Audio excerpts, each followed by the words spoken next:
Okay, so planning a winter break in Kansas City, Yeah, it can feel a little overwhelming, right? totally. Like, where do you even begin with all the options? Exactly, and that's why we're here Yeah. to help you navigate all of that. Yes. So we're doing a deep dive today into articles, Reddit threads, even some of those offbeat guides. Ooh, those are my favorite. Yes, right. Yes. To uncover some of those hidden gems Yes, love that. and hopefully make your winter break in KC truly memorable. And I think what's so cool about what we've got lined up is it's not just the typical touristy stuff. Right. It's like we're getting a mix of those tried and true attractions, but Right. also some of those local favorites and under the radar finds that Absolutely. you might not stumble upon on your own. Yeah, so first up we have the KC Mom Collective's 101 Things to Do in Kansas City over winter break. Love that. And they kick it off with a tip that's pure gold. Ooh, tell me. It's visit those super popular holiday attractions between Christmas and New Year's to Genius. dodge the crowds. That is such a good tip Bro. because it's so tempting to just like go with the flow during the holidays. Yes. But thinking strategically about when you visit certain places can make a huge difference. Absolutely.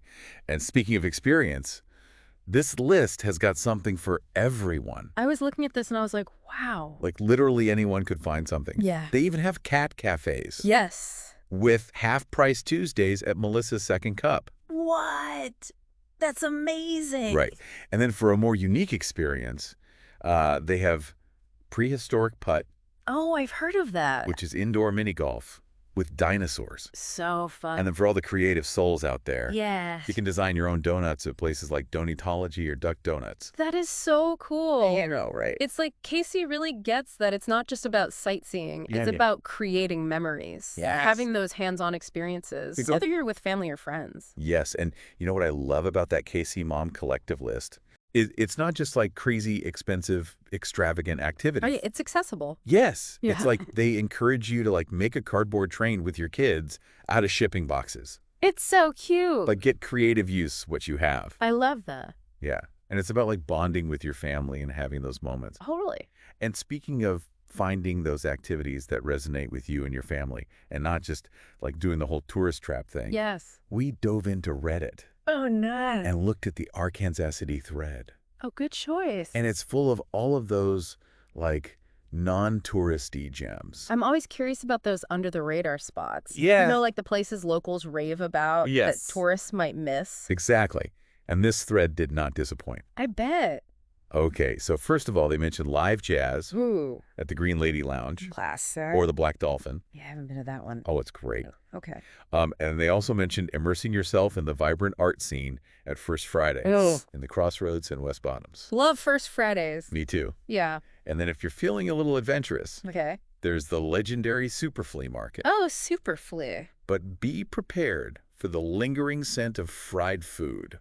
That's a good heads up. It's intense. Okay. Noted. But I will say someone did comment that Super Flea may be changing after some renovations. Oh, really?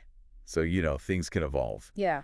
And it's always good to cross-reference and just make sure. Stay updated. Yes? Especially in a city as dynamic as KC. Okay, so now if you're looking for the truly offbeat stuff, Okay, the weird stuff. the stuff that makes you go, wait, what? Yes. Then Atlas Obscura is your new best friend. Ooh. I love Atlas Obscura. Me too.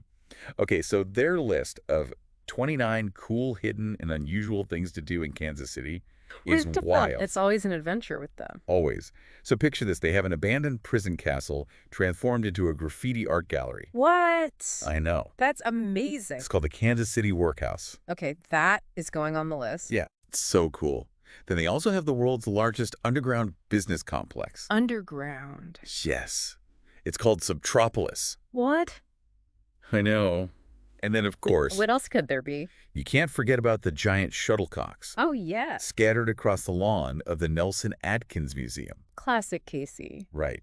And they also have curated itineraries. Oh, I love that. 9 hidden wonders in the heart of Kansas City. See, that's what I love about Atlas Obscura. Yeah. It's not just about like, here's a list of things. Right. It's like they create a whole experience. They Yeah. tap into that sense of like wonder and discovery. Absolutely. It's for people who want something different.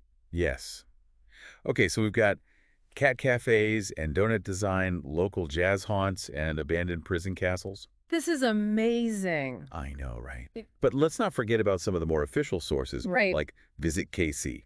good old Visit KC. Right. And they actually do a good job. They do. Like, they could easily fall into that whole generic tourism trap. Totally. But they really cater to a variety of interests. I think they've really stepped up their game. Yeah. In terms of like showcasing all the different sides of KC. Yes. Like, they have themed itineraries. Oh, nice. A couple's trip guide.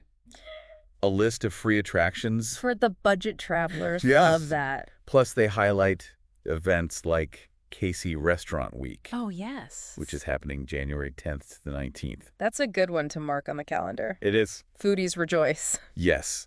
And they have resources for budget travelers and families looking for free activities. It's like they're saying, hey, we get it. Yeah. Not everyone travels the same way. Right. Some people want that structured itinerary. Yes. Others are more go with the flow. Exactly. Yeah. And Visit KC embraces all of it. Love that. Okay, so last but not least, our final source. Things to do, places to visit in Kansas City. Okay. Really emphasizes those family-friendly experiences. Nice. So you got everything from the thrills of NASCAR races at Kansas Speedway Wow. to the hands-on joy of Moon Marble. You know, I think sometimes we forget about those simple joys. Yeah. Like playing with marbles. Yeah, It brings you back to childhood. it does. Hmm. And it's a reminder that sometimes the best memories are made when you tap into that childlike sense of wonder. Absolutely. And it all comes back to that idea of creating memories, not just consuming attractions. Exactly. It's about those shared experiences, the moments that resonate on a deeper level. Yes. You know, as we've been going through all these different options, Yeah, I'm struck by the sheer variety that Kansas City has to offer. right. It's a city that seems to embrace both its history and its evolution. Yeah, it really does. It's like you have those classic Kansas City experiences like jazz and barbecue. The staples. Yes. But then there's always something new and innovative popping up. Exactly. And that's what makes it exciting for visitors. Yeah. You can create a winter break experience that's uniquely yours. Okay, so let's shift gears for a moment here. Okay. We've thrown a lot of information your way, We have. but what's resonating most with you? Yeah, like what kind of winter break are you picturing for yourself? Exactly. Are you picturing like nonstop action and excitement, Yeah. or a more relaxed, contemplative vibe? Maybe some of both. Right, maybe a mix. Yeah. Do you want to immerse yourself in the city's cultural scene, or maybe explore its natural beauty? So many possibilities. Right. Yeah. And thinking about those questions can help you sift through all of these options and really focus on what aligns with your vision. Yeah, because ultimately this isn't about overwhelming you with a mile-long to-do list. It's Yeah. about giving you a taste of what's possible. Right, and inspiring you to explore further. And you know, sometimes those most unexpected moments become the most cherished memories. Absolutely. Like that KC Mom Collective article Yeah. that mentioned turning shipping boxes into DIY train cars for the kids. Oh my gosh, yes. That's pure gold. It is. It's not just about the activity itself, Yeah.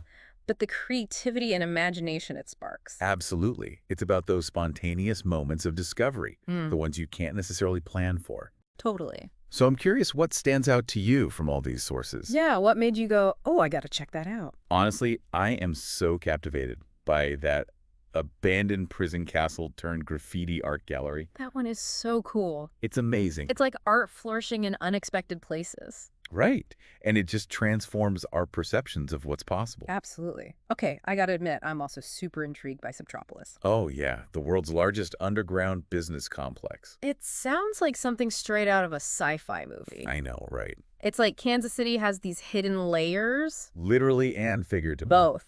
There's always something new to uncover. Yes.